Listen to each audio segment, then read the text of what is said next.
যদি X square plus BX plus C equal to 0 এই সমীকরণের বীজদ্বয় সাইন থিটা এবং কস থিটা হয়, তবে এবিসির মধ্যে সম্পর্কটি কী হবে? কীভাবে করছি অঙ্কটি?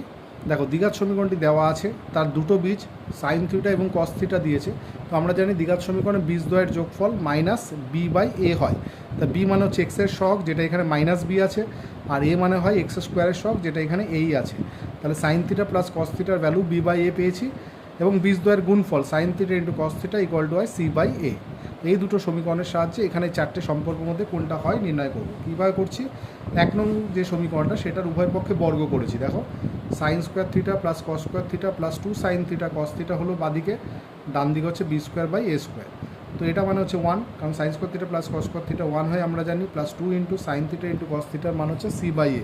বসিয়ে দিয়েছি, বাদিকে লসাগু করেছি, দুদিক থেকে একটাই কেটে গেছে। এবার এই এটা লেফট সাইডে মাল্টিপ্লাই হয়ে ইকুয়েশনটি তৈরি হয়েছে 2ac ইকুয়াল টু